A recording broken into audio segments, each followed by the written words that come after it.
नमस्कार. मालिकेच्या आजच्या भागामध्ये आपल्याला पाहायला मिळणार आहे की भूमीची वाचा कशी परत येते आणि भूमी घरी आल्यानंतर तिच्यासमोर जे दृश्य आहे ते पाहून भूमीला धक्का बसतो, पण भूमीच्या तोंडून जे शब्द बाहेर पडतात त्यामुळं रागिणीची कशी अवस्था होते आणि तिच्या कशा शिट्ट्या वाजतात हे आपल्याला या व्हिडिओमध्ये पाहायला मिळणार आहे. तर इकडे भूमी अजून झोपलेली असते, म्हणजे ती ग्लानीत असते. डॉक्टरांनी सांगितलेलं असतं की उद्या सकाळी ती जागी होईल तोपर्यंत तुम्ही तिची काळजी घ्या. डॉक्टरांनी हे सगळं सांगितलेलं असतं. तर इकडे मात्र भूमी आणि आकाश, त्याच भूमीसाठी आकाश, रागिनी आणि मानसी हॉस्पिटलमध्ये असतात. तर भूमीला इकडे आकाश हा रागिनीला म्हणत असतो की आत्या तू घरी जा, आराम कर. पण रागिनीला काही करून आकाशला भूमीजवळ सोडायचं नसतं. तिला काही करून आकाशला आपल्यासोबत न्यायचं आहे. भूमीसाठी तिथे त्याला ठेवायचं नाही, कारण भूमीने काही जरी सांगितलं तरी आकाशला ते ऐकू द्यायचं नाही. हेच सगळं तिचं चाललेलं असतं.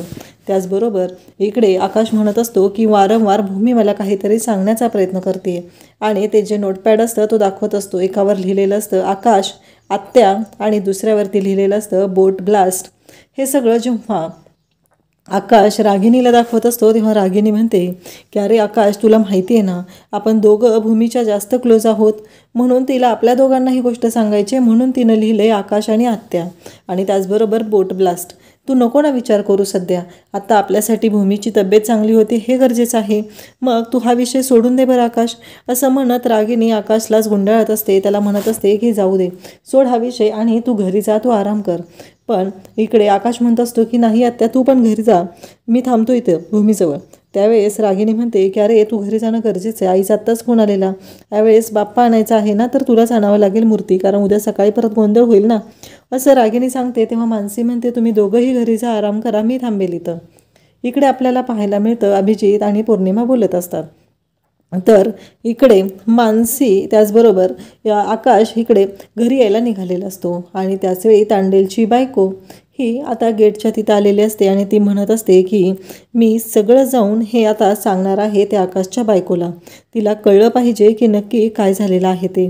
असं म्हणत तिनं आता यायला निघालेली असते आणि त्याचवेळी तिच्या कानावरती पडतं की इकडे जो गोंधळ झालेला आहे म्हणजे आकाशच्या बायकोला ऐकायला येत ना, म्हणजे तिला बोलायला येत नाही, ही गोष्ट आता तांडेलच्या बायकोला कळते. कारण पौर्णिमा म्हणत असते की काहीतरी केलं पाहिजे, कारण आज ना उद्या भूमीची वाचा परत आली ना खूप अवघड होणार आहे.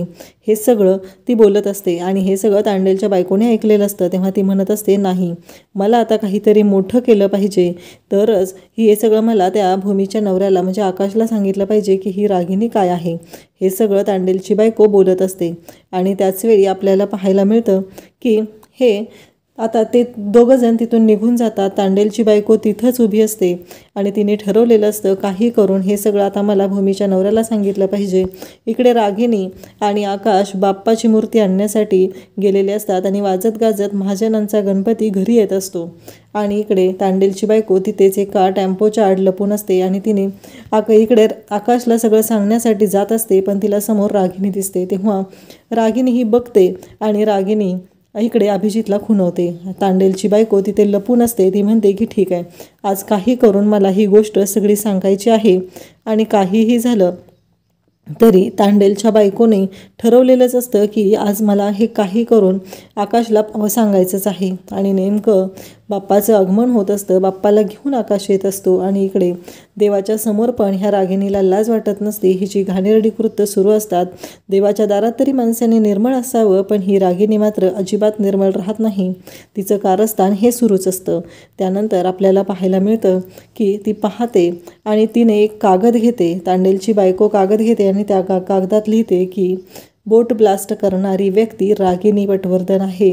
त्याचबरोबर तुझ्या बायकोला हॉस्पिटलमध्ये पाठवणारी व्यक्तीसुद्धा रागिनी पटवर्धनच आहे. हे सगळं ती कागदावर लिहिते आणि त्या कागदाचा बोळा करते आणि तो बोळा ती टाकणार असते आणि त्याच वेळी इकडे पाहायला मिळतं की सगळं काही ते झालेलं असतं आणि त्याचबरोबर इकडे तो बोळा टाकणार त्याच वेळी तिचं कोणतरी तोंड दाबतं आणि तिला तिथून गायब करतं. हे रागिणीच्या लक्षात आलेलं असतं.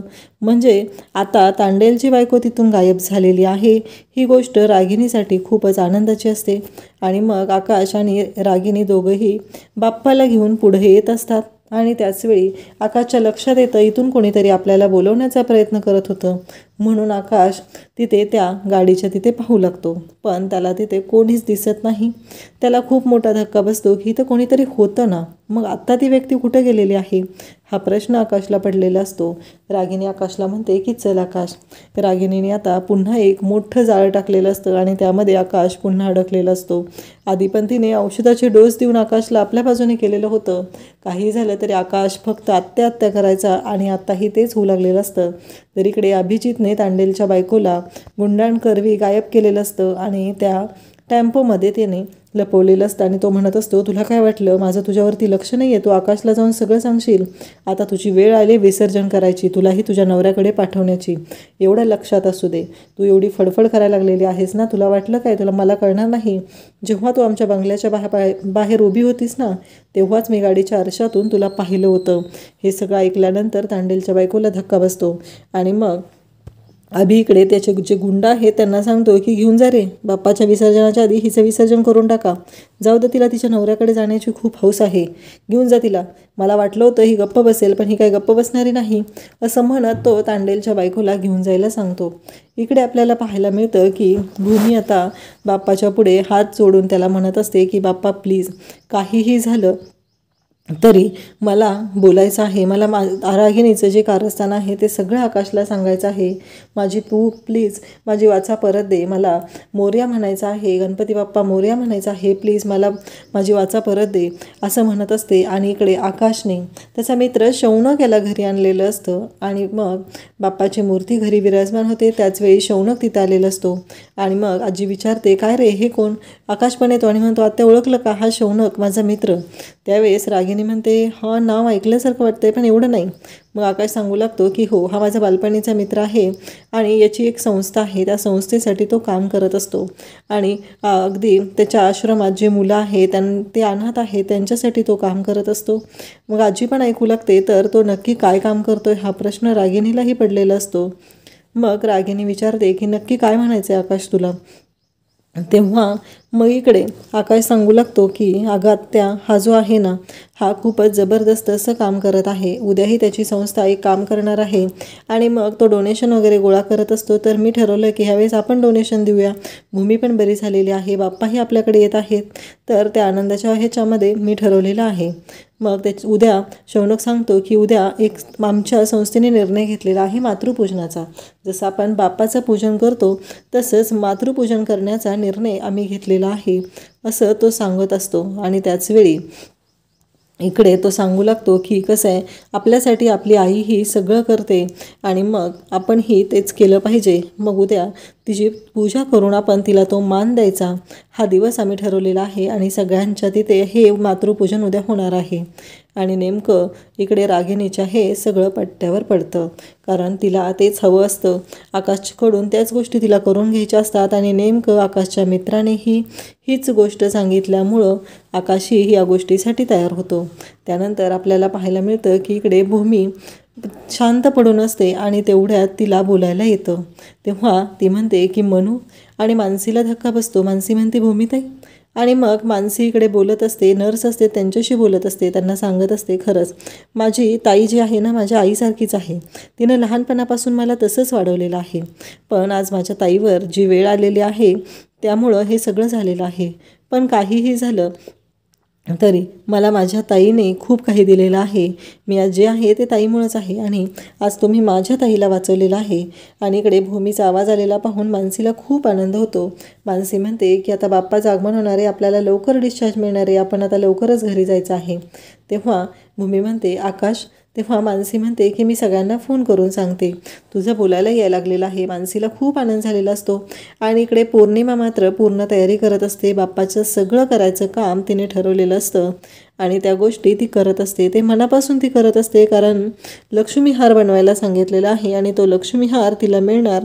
बाप्पाची सेवा कोण करेल त्याला तो मिळणार असं आजीने सांगितलेलं होतं. म्हणूनच पौर्णिमा हे सगळं मनापासून करत असते. त्यानंतर आपल्याला पाहायला मिळतं की पौर्णिमा आजींचा फोन वाजतो तेव्हा ती म्हणते की थांबा आजी, मी घेऊन येते, कारण तुम्ही थांबा ना, मी करते हे सगळं, असं म्हणत तो फोन आणण्यासाठी ती जाते आणि फोन घेऊन येते. त्यानंतर आपल्याला पाहायला मिळतं की पौर्णिमाने तो फोन आणल्यानंतर आजींकडे देते. आजी फोन उचलतात. मानसीचा फोन आलेला असतो आणि त्यानंतर आपल्याला पाहायला मिळतं की मानसीने आजींना सांगितलेलं असतं की भूमिताईची वाचा परत आलेली आहे, भूमिताईला बोलता येते. हे ऐकल्यानंतर पौर्णिमाच्या पायाखालची जमीनच सरकते आणि रागिनी तिथं असते. त्यावेळेस आजींना खूप आनंद झालेला असतो. आजी म्हणत असतात की बाप्पाच्या कृपेने हे सगळं झालेलं आहे आणि बाप्पाच्या कृपेनेच हे सगळं व्यवस्थित होत आहे. त्याचबरोबर आजी म्हणतात की खरंच हे सगळं जे काय करत आहे ना, तो बाप्पा करत आहे असं आजी सांगू लागतात. त्यानंतर आपल्याला पाहायला मिळतं की रागिनी म्हणते की पण आई आकाशला नको सांगू, आपण त्याला हे सगळं सरप्राईज देऊया. तर इकडे पौर्णिमा म्हणते की आता ही काय बोलेल काय माहिती, असा प्रश्न पौर्णिमाला पडलेला असतो. आजी मात्र खुश झालेले असतात की चालेल असं म्हणतात. आणि मग आता भूमी लवकरच येणार आहे. लक्ष्मीच्या पावलांनी आज भूमी एवढ्या चांगल्या शुभदिनी या घरात पुन्हा येत आहे, हे सगळं आजी बोलत असतात. तिकडे पौर्णिमा पण खुश असते, ती नाटक करत असते खुश असण्याचं. पण आता काय होणार आहे, केवढा मोठा बॉम्ब फुटणार आहे याची काहीही कल्पना नसते. त्यानंतर आपल्याला पाहायला मिळतं की भूमी इकडे हॉस्पिटलमध्ये असते. तिला सर्व गोष्टी आठवत असतात. रागिनी म्हणत असते की या प्रॉपर्टी पेपरवर तू सह्या कर. त्यावेळेस भूमी म्हणत असते की नाही करणार. त्यावेळेस रागिनी म्हणत असते की तुला कराव्या लागतील सह्या आणि तू जिवंत नसली मेली तरी सह्या करशील, एवढी मी इथे तयारी करून ठेवलेली आहे. आणि त्याचवेळी रागिनीने आकाशला एक औषध दिलेलं असतं. आकाश तरफडू लागलेला असतो. ह्या सगळ्या गोष्टी भूमीच्या डोळ्यासमोरून जात असतात. अगदी बोटीत असताना भूमीला बोट ब्लास्ट करण्यासाठी बोट ब्लास्ट करायचा असतो, म्हणून भूमीला एकटीला त्या बोटीत सोडून रागिनी गेलेली असते आणि रागिनीने सांगितलेलं असतं की आता तू मर. ह्या सगळ्या गोष्टी भूमीला आठवत आहेत. त्याचबरोबर आकाश तिला वाचवलेला आलेला असतो. रागिनीला भूमी म्हणालेली असते की एवढ्या खालच्या थराला तुम्ही जाल असं मला स्वप्नातही वाटलं नव्हतं, एवढी तुमची नीच वृत्ती असेल असं मला स्वप्नातही वाटलं नव्हतं. हे सगळं भूमी रागिनीला बोललेली असते. रागिनी म्हणत असते मी कोणत्याही थराला जाऊ शकते आणि मी काही करू शकते, एवढं लक्षात असू दे तुझ्या. भूमीला मात्र हा खूप मोठा धक्का बसलेला असतो आणि भूमी याच गोष्टीचा विचार करत असते. भूमी म्हणत असते की आता तुमचा खेळ संपलाय, कारण तुम्ही जे काय केलेलं आहे ना ते मला चांगलंच माहिती आहे. त्याचबरोबर रघु काकांनी मरताना भूमीला सांगितलेलं असतं की आकाशबाबांच्या आईवडिलांच्या गाडीचा अपघात करणारी सुद्धा रागिनीच आहे. आणि त्याचबरोबर इकडे तांडेल जेव्हा भूमीला सांगणार असतो की बोट ब्लास्ट कोणी केलेला आहे, त्यावेळेस ही तांडेलने इकडे भूमीला सांगितलेलं असतं की बोट ब्लास्ट करणारी व्यक्ती ही रागिनीच आहे. आता भूमी म्हणते की हे सगळं मी आकाशला सांगणार आहे आणि या भूमीची वाट लावणार आहे. हे सगळं भूमीने ठरवलेलं असतं, कारण तिच्या डोळ्यासमोरून ह्या सर्व गोष्टी जात असतात. तेव्हा भूमीला तिथे कोल्ड स्टोरेजमध्ये जेव्हा रागिनी म्हणालेली असते की आता मर तू इथे, आता तू गारठून जाणार आहे, तुझं काहीच वाचवू शकणार नाही कोणी इथं, हे सगळं बोललं जात असतं. आणि त्याचवेळी भूमीला ढकलून ती तिथून निघून गेलेली असते. त्यानंतर आपल्याला पाहायला मिळतं की भूमीला ह्या सर्व गोष्टी आठवत आहेत आणि भूमी म्हणते की रागिनी पटवर्धन आता माझ्यासोबत लढण्यासाठी तुम्ही सज्ज राहा, कारण भूमीने ठरवलेलं आहे काहीही झालं तरी आता रागिनीची वाट लावायची आहे. आणि इकडे आकाशला भूमीला बोलता येते ही कोणतीच गोष्ट माहिती नाही. आणि मग मानसी येते आणि म्हणते चल ताई आता आपल्याला जायचं आहे. भूमी म्हणते आकाश, तेव्हा मानसी म्हणते नाही भाऊजी आलेले नाही आहेत, आज बाप्पाचं पूजन करायचं आहे ना, भाऊजी घरीच आहेत, आपण जाऊया. अथर्व आलेला आहे कारण आज पूजा भाऊजींच्या हस्तेच करायची आहे असं आजींनी सांगितलेलं आहे.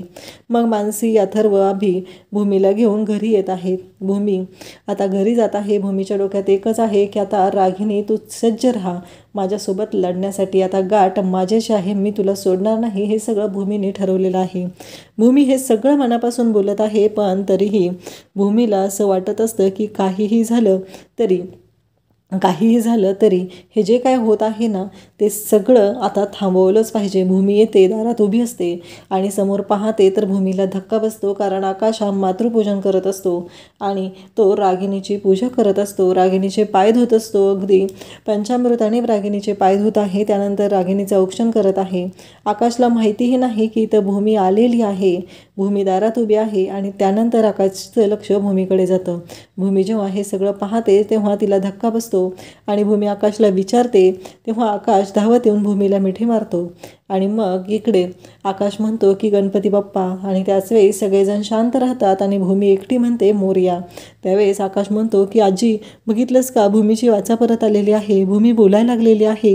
हे सगळं जेव्हा रागिणीच्या समोर आकाश सांगतो तेव्हा आजी म्हणते की हो, हे आम्हाला माहिती होतं, म्हणून तर मी या बाकी सगळ्यांना शांत बसायला लावलं आणि भूमी एकटी मोरया म्हणली आणि तू ते ऐकलंस, म्हणून तुला खूप भारी वाटलं ना, असं सगळं बोललं जात असतं.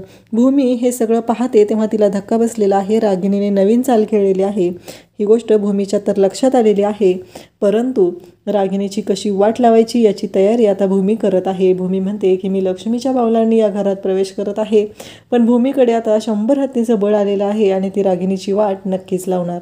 आता पुढील भागामध्ये भूमी रघु काकांच्या रूममध्ये गेल्यानंतर आकाशला जे सत्य सांगते, त्यामुळं रागिणीची कशी वाट लागणार आहे आणि पौर्णिमा रागिणीला बोलताना आकाश त्यांचं बोलणं ऐकल्यामुळं आकाशला सर्व सत्याचा उलगडा होणार आहे. अशाच अपडेटसाठी चॅनलला सबस्क्राईब करा. पार्ट 2 लवकरच आपल्या चॅनलवरती अपलोड होईल. थँक्यू.